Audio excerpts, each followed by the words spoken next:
P आमची collector या मालिकेच्या पुढच्या भागात आपल्याला पाहायला भेटणार आहे की अमोलने रुपाली आणि स्वप्नीला घरात ठेवायचा विचार केलेला असतो.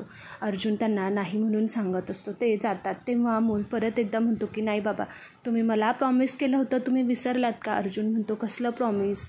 त्यानंतर म्हणतो की अहो, तुम्ही मला प्रॉमिस केलं होतं की पूर्ण कुटुंब एकत्र आणणार, मग त्या प्रॉमिसचं काय? अर्जुन म्हणतो बाळा, प्रॉमिस करणं वेगळं असतं, आम्ही तुझ्या भल्यासाठी जे करू ते करू. त्यानंतर अमोल म्हणतो की अहो बाबा, पण मी त्यांना माफ केलं आहे, तुम्हीही करा ना.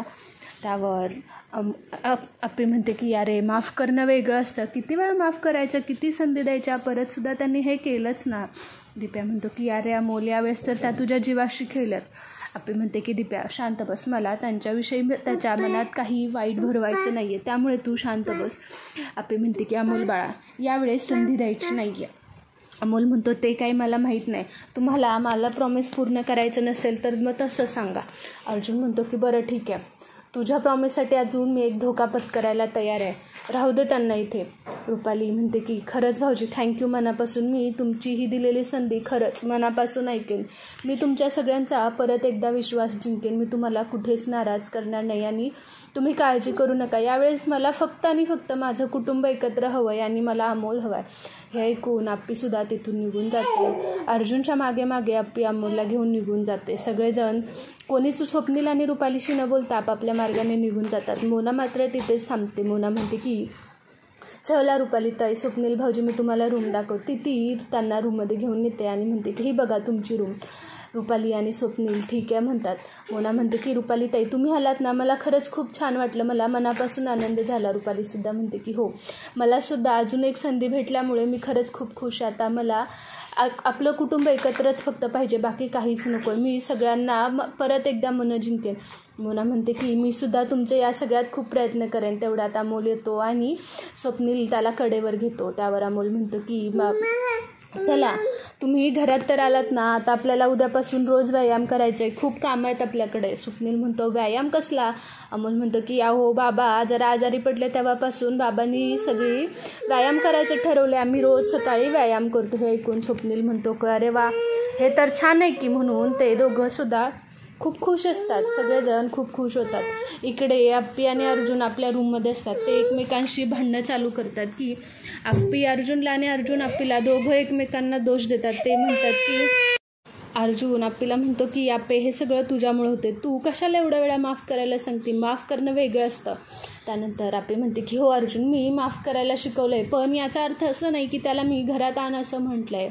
अर्जुन म्हणतो की बास कर आप्पे, प्रत्येक वेळेस तुझी तत्व तुझ्यामुळे हे सगळं होतं आहे. त्यावर आप्पे म्हणते की तू या सगळ्याचा दोष मला अजून किती दिवस देणार आहेस? अर्जुन म्हणतो की आप्पे बास कर, आता मला तुझ्याशी काहीही बोलायचं नाही आहे.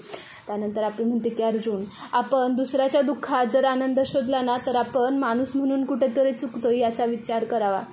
अर्जुन म्हणतो की आप्पे काय म्हणतेस तू, तुला काय म्हणायचं आहे, मला काही कळत नाही का? आप्पे तिथून निघून सोडते. अर्जुन म्हणतो की हां, प्रत्येक वेळेसारखं तुझं मत खरं ठरवून तू गेलीस म्हणजे तू बरोबर आहेस असं होत नाही, असं म्हणून ती तिथून निघून जाते. नंतर आप्पी बाहेर जाते. इकडे कदम आणि बापू बाहेर बसतात. तेव्हा कदम म्हणतात की ही रुपाली आली. बापू म्हणतात की हो, यावेळेस मलासुद्धा खरंच वाटतं की रुपाली ताईंना एक संधी देऊन बरोबर केलं, त्या नक्की सुधारण्याचा प्रयत्न करतील, त्यांचं अमोलवर खूप प्रेम आहे. ते सगळं अमोल ऐकतो. अमोल म्हणतो की आजोबा. हे ऐकल्यानंतर दोघंसुद्धा बघतात. अमोल त्या दोघांच्या मध्ये जाऊन बसतो आणि म्हणतो की अहो, यावेळेस मी तुम्हाला चॅलेंज करतो की रुपाली काकी, माझी मोठी आई बदलणार म्हणजे बदलणारच. त्यानंतर बापू म्हणतात डायरेक्ट चॅलेंज करतोस आम्हाला? अमोल म्हणतो की हो, कारण त्या नक्कीच बदलणार आहेत, त्या माझ्यासाठी बदलणार म्हणजे बदलणारच. हे सगळं ऐकून त्या दोघांनासुद्धा खूप खुश होतात. ते म्हणतात की रुपाली बदलली तर चांगलंच आहे. हे ऐकल्यानंतर अमोल हे सगळेजण बाहेर घेऊन जातात. तेव्हा अमोल म्हणतो की चला आबा, आपण जरा शतपावली बाहेर जाऊन करूया. ते तिघंसुद्धा बाहेर जातात. तर आप्पी एकटीच बाहेर वाट बघत बसलेली असते. हे बघून बापू म्हणतात की आप्पे अगं काय झालं, इथं काय एकटी उभी राहिली आहे? आप्पी म्हणते की काही नाही, चांदणं बघत होते.